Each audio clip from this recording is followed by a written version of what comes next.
What is going on, FA Nation? My name is Justin Fensterman. Once again, along with James Grande, and it's time to talk some DFS hoops heading into this 10-game slate tonight. Mr. Grande, what's going on? How are you? What up, dude? I'm good.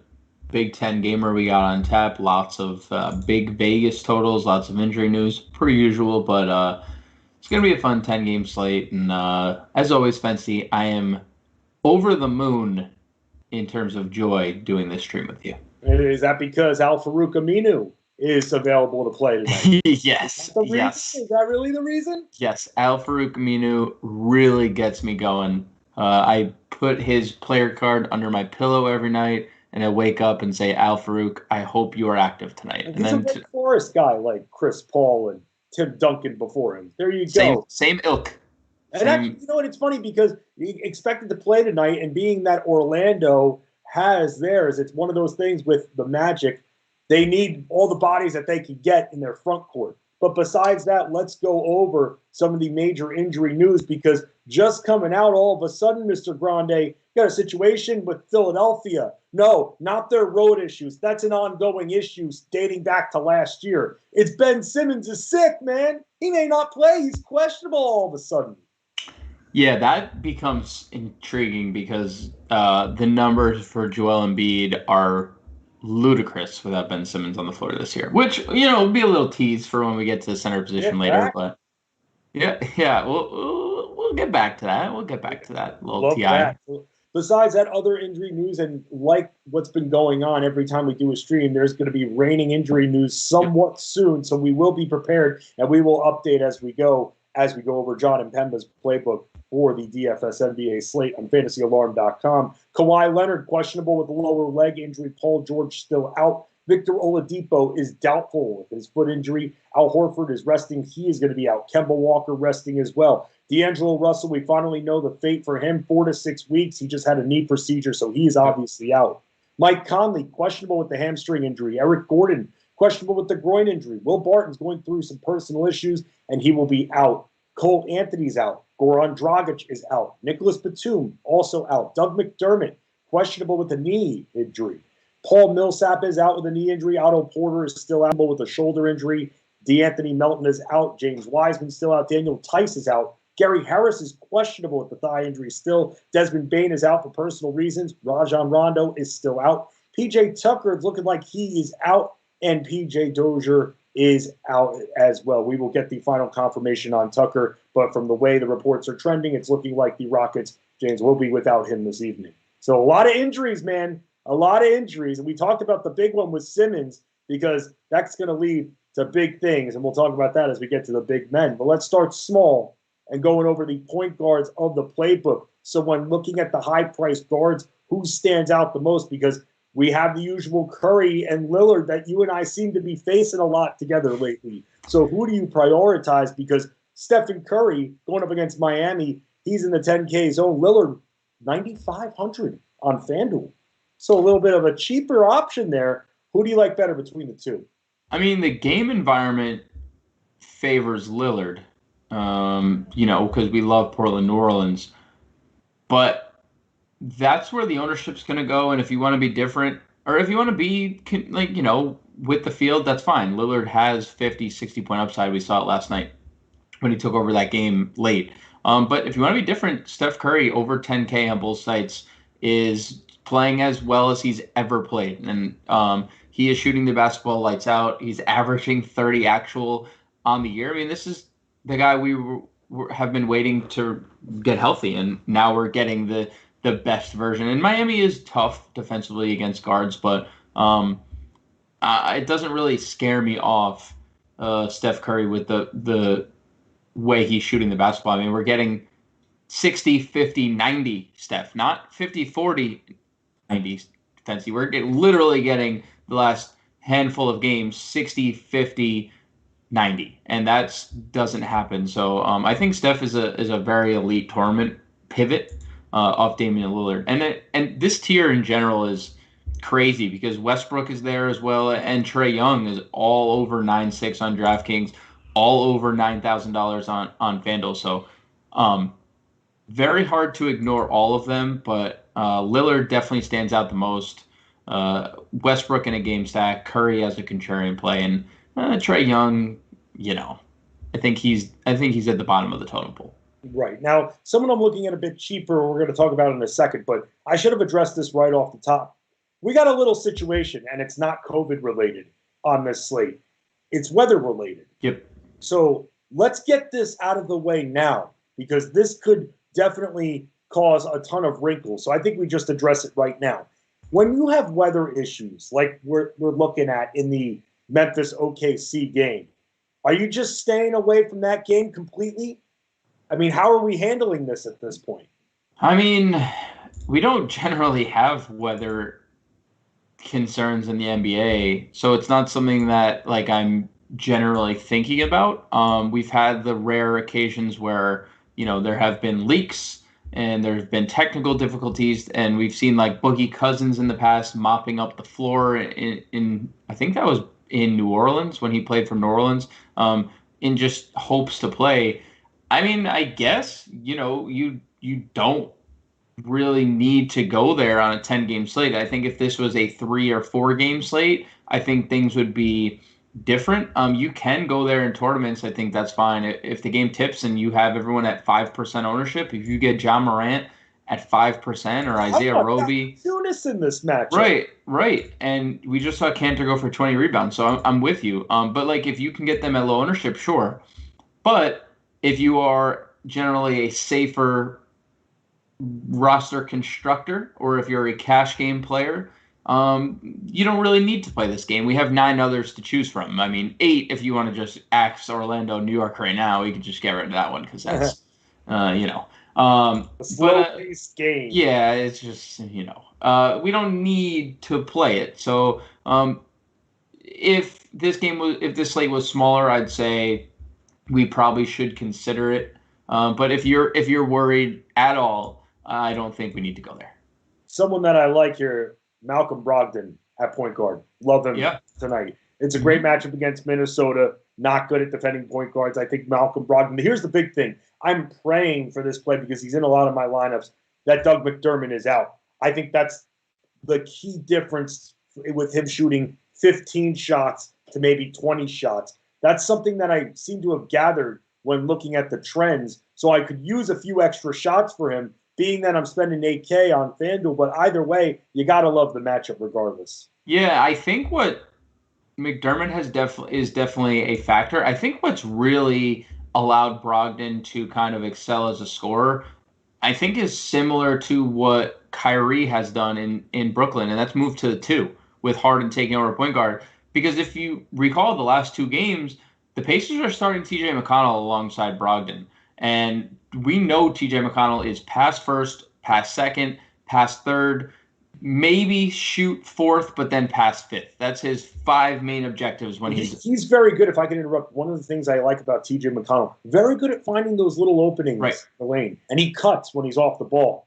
So that's why he's able to get in the lane a lot. And you're wondering, this guy's small, why can't you block him out? He's finding the opening. He's always moving. That's what happens when you're a player on the court and you're always moving.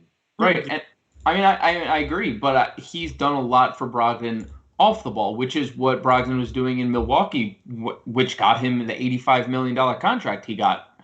So I like Brogdon a lot, and I think TJ McConnell has been a great addition to the starting lineup to just free him up to not being so ball dependent and being so we saw it a few games ago where he was in the best spot ever against Brooklyn, so ball dominant, he was terrible. He turned the ball over, just didn't shoot the ball well. Now McConnell, no coincidence, 18 and 23 actual points last 2 games. I love Brogdon here. Point guard is tough tonight, Fancy. It is loaded per usual. On these big slates, point guard is generally loaded, but I think Brogdon has to be one of our favorite point per dollar plays at the point guard position. Yeah, I don't feel like I'm going to be comfortable going below the 65K range. So let me ask you this. Let's say, okay, well, then please enlighten me, man. Who do you like? Because when I was starting 5 on the site before, I was having some trouble because you know me. I always try to look for someone that's maybe against the grain. And with that, I ended up going with Brogdon, I feel like he's going to get a lot of attention, but I love the matchup too much at that price. Right. So with that, who do you like at that cheap value for point guard? So I'm definitely with you on Brogdon, but I think 65 exactly over on FanDuel, Jamal Murray. Again, all these Denver guys are out, and we saw Murray go off last night without the turnovers. He has a massive night, but he had almost 10 turnovers last night. And now he gets Washington, one of the best spots on the board. I am all about DeLon Wright on DraftKings specific tonight at 6K. I know he didn't make the playbook, but like he gets Chicago. And I don't know if we're paying attention enough to what DeLon Wright has been doing lately. But 34, 43, 44, 44, 32 fantasy points in 5 of the last 6 games. And he's only $6,000. He gets a massive pace-up spot against the Bulls, who rank 21st in defensive rating in the NBA. So DraftKings specific, I love DeLon Wright. FanDuel specific, 65 exactly on the button to your question is Jamal Murray. So those two like mid-tier options for me stand out as like site-specific plays for the guys that are 65 or below. I'll say this when it comes to DeLon Wright, and this is something that goes back to the news a few days ago, with no Blake Griffin on the floor anymore. Right. That's going to give him more time with the ball. Right. I love that for both he and Josh Jackson. Yep. They're both going to get a lot more time with the ball. It can't be all Jeremy Grant. It can't. Teams are going to isolate him, and then somebody else is going to get the lane, and that's more often than not than either one of those guys. So I think you're onto something, Mr. Grande. Let's move on, though, to shooting guards here and look at the high-priced guys here, because you've got Mr. Beal, who's there. You keeping it Beal, or you're going with your guy Zach LaVine, maybe, or is there another option that you like at the 2? I mean, it's just like I don't know if we need to go either of these spots. Like Zach LaVine feels very safe right now. He's contributing in multi-categories and way more than we've seen in the past. So I can't like fault anyone for going there. Obviously, I can't fault for anyone to go who wants to roster Bradley Beal, because we know he can score 50 actual on any given night. And when there's Westbrook on the floor, that's his, clear priority. When he is without Westbrook, we see Bradley Beal do a little more in terms of the peripherals, but when Westbrook's there, he is there to be an assassin. And so, like, on one hand, paying $9,800, $9,900 on FanDuel is tough when you're very scoring dependent. I kind of lean LaVine, not to intentionally rhyme there at least, but I do lean LaVine a little bit. I think it ultimately depends, though, if Mike Conley's ruled in or out, because, I love playing Donovan Mitchell when he's the starting point guard. I love Donnie. Speaking of point guards, Fancy, Ben Simmons officially listed as out. Wow. Officially listed out. Joel Embiid will play. Latest news for Philadelphia. Embiid in, Simmons out. Mayhem. And I hate to be this guy. But I'm going to be this guy. I wonder if it's something a little bit more serious. COVID related? Yes. I hate being that guy. You be that guy. Look, Fancy, the world that we're in today, it could be a stomach bug, but if it is anymore, come on.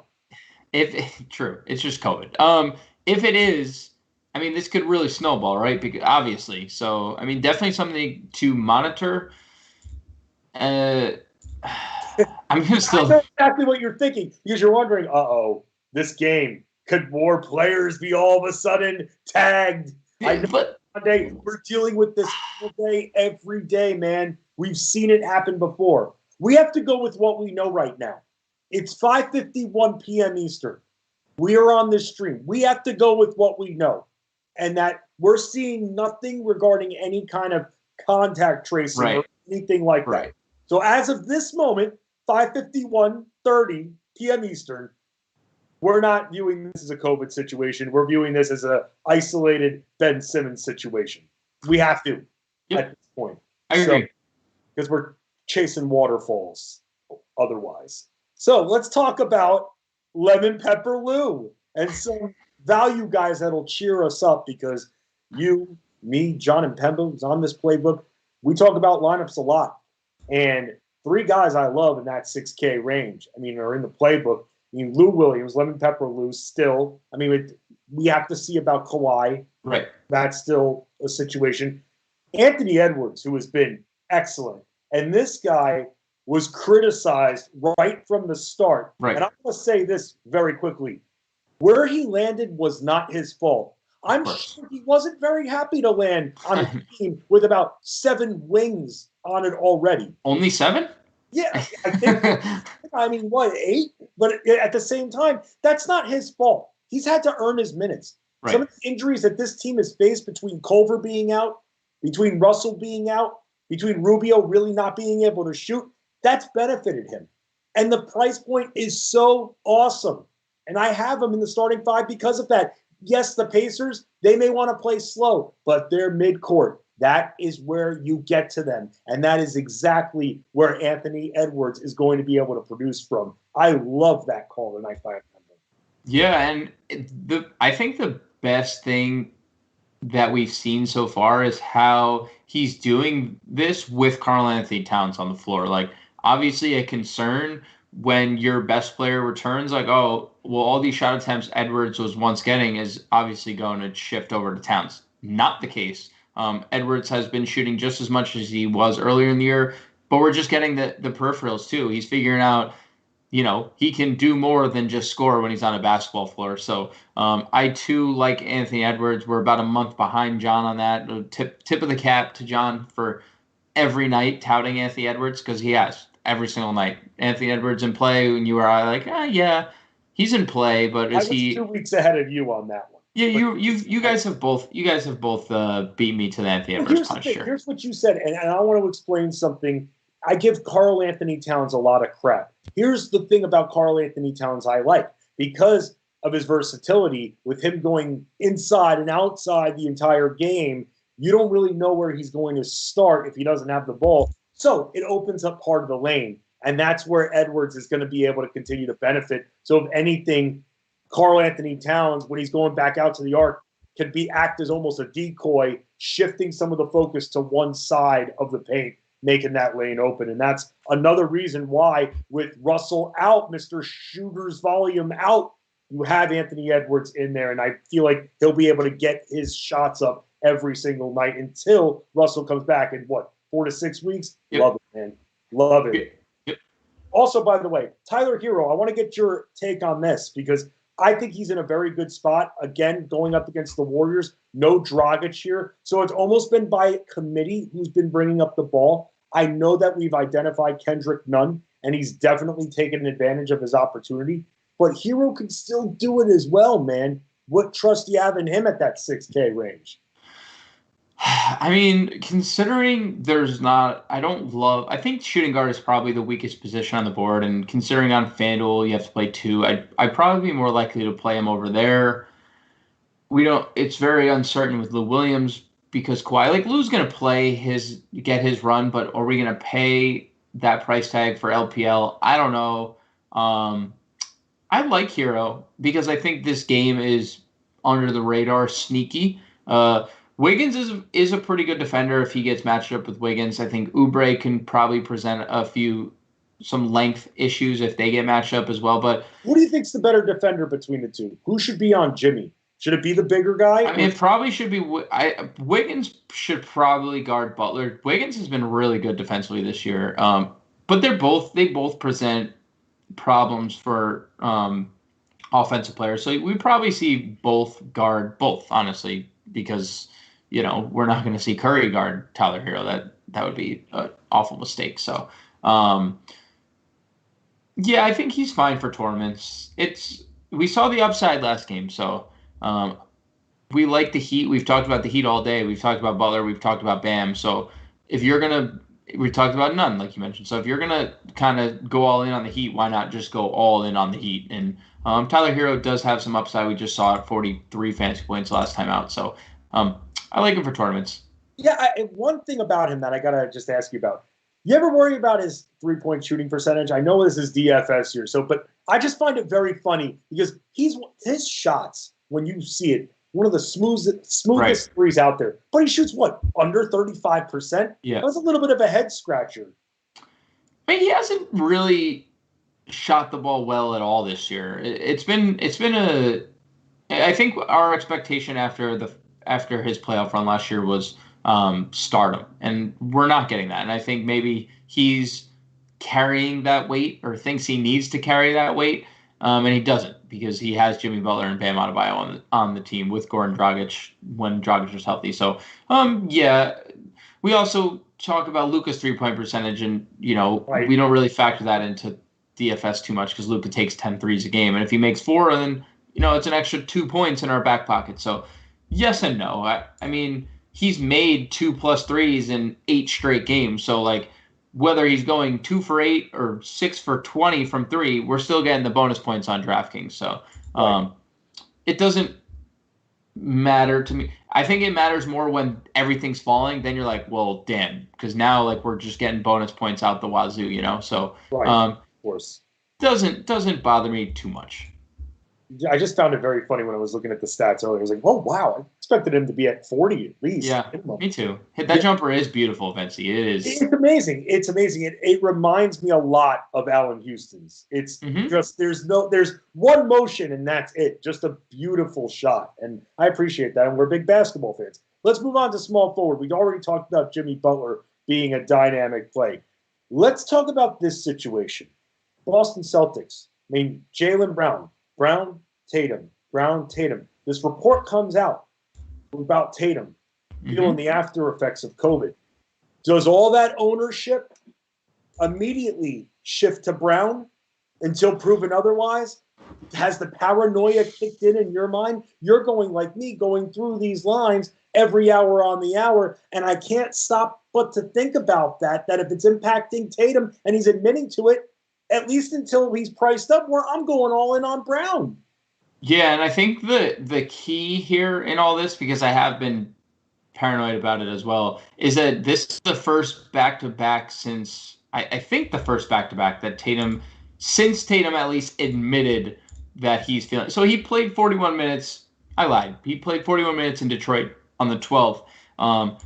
It's interesting that he isn't like limited at all, or it's messing with my head, man. But Tatum's not playing well. Like he's not shooting the basketball well, and Brown is, and he's under 8K. So I mean, I'd lean Brown over Tatum right now because that fact. I mean, 11 for 20, 11 for 21, 11 for 21 last 3 games. So the scoring's been there. The assists have been very inconsistent, and that's scary, but we're getting consistent floor to Jaylen Brown, and there's no denying that. So I would look at Brown in cash games. If you're not playing Butler and you need a mid-tier play, I think Brown and Jeremy Grant are both elite in this mid-tier. By the way, I know he's not playing tonight, but Kemba Walker looks awful. Yes. He looks terrible. Can confirm. And that's all I'm going to say about that. So don't worry about him too much when he's playing.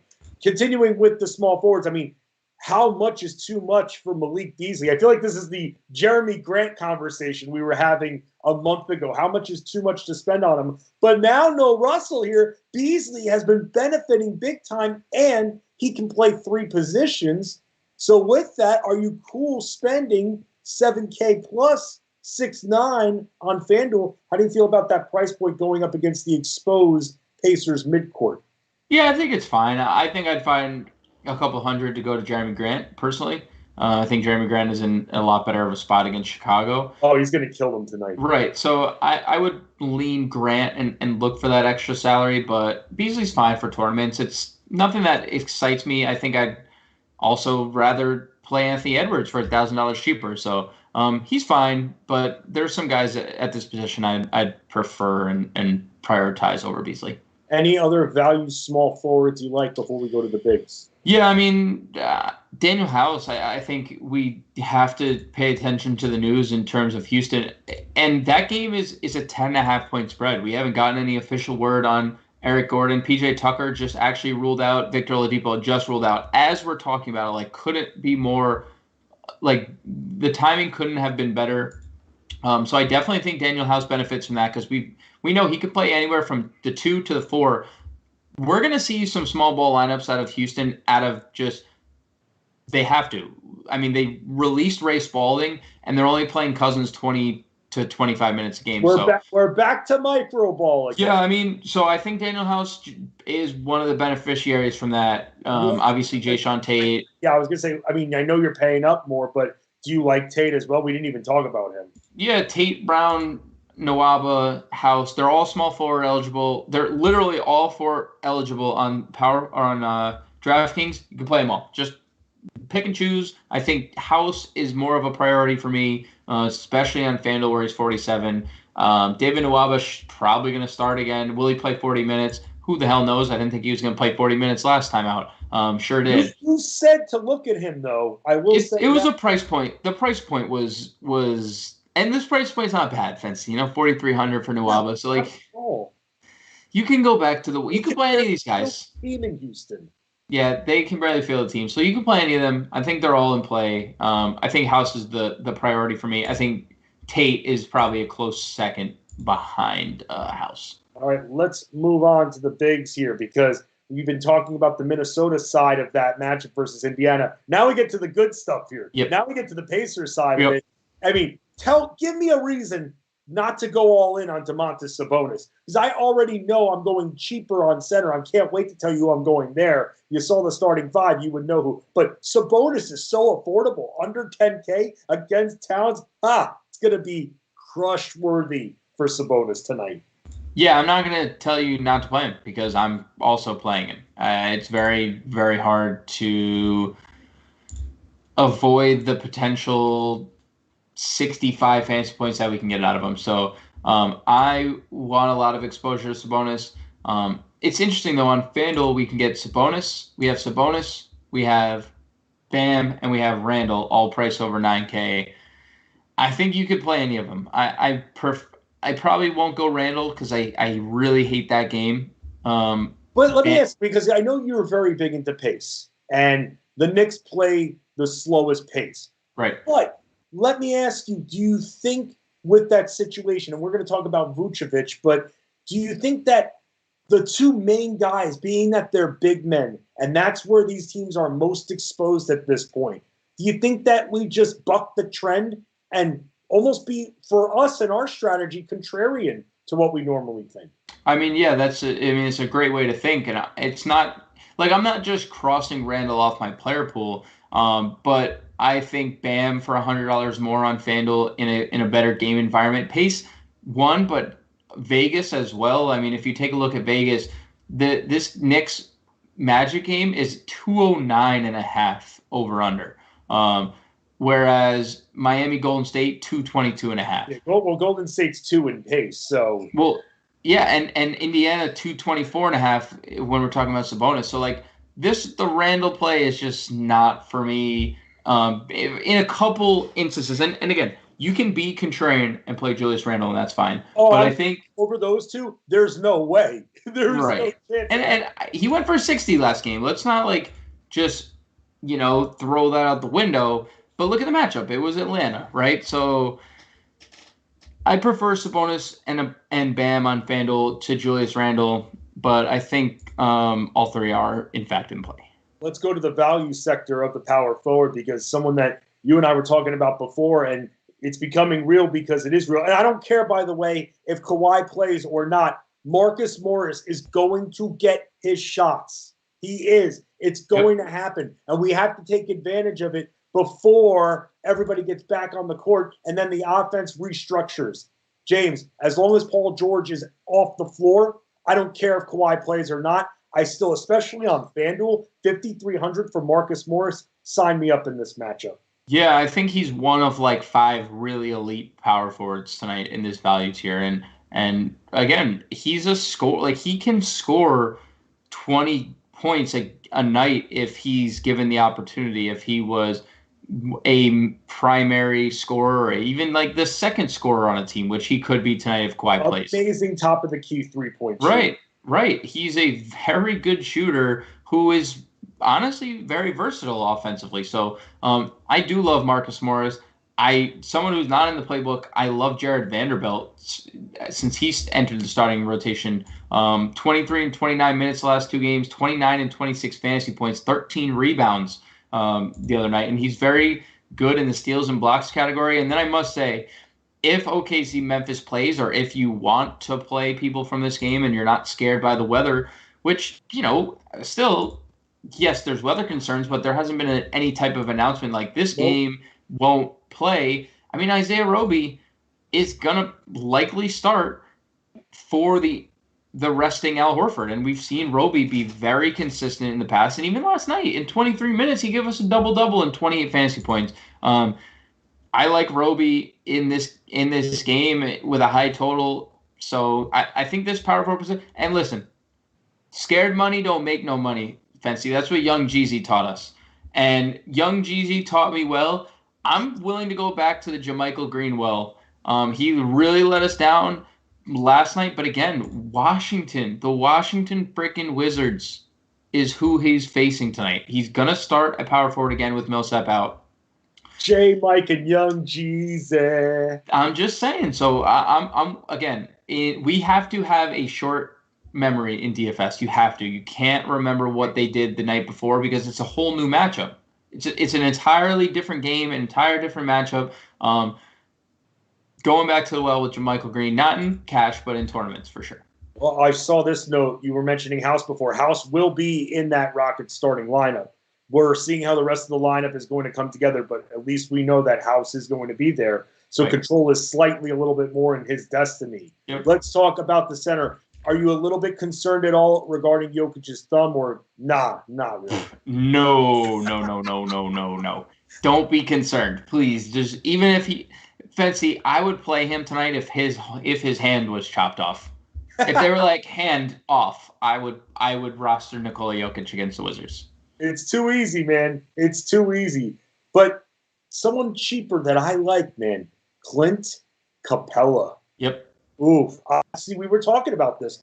The scoring a few games ago, along with 21 minutes, wasn't to our liking. Now we've seen more minutes the last few games. Yep. We've seen some more scoring. And when he's not going in the 20s, all of a sudden the rebounding numbers are a bit up. Yep. Against Boston, sign me up all day long. And by the way, I know I put him in starting fives a lot, but if he's going to stay in that 7K range, I'm going to continue to exploit him. He's a double-double machine.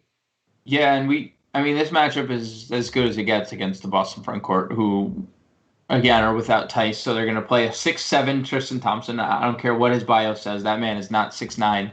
And then Robert Williams can only play 20 minutes, and Robert Williams, as good of a shot blocker and as he is, he can't stay on the floor for long spurts. So, what about Semi Ojeleye, though? Yeah, that's scary. Oh, wow.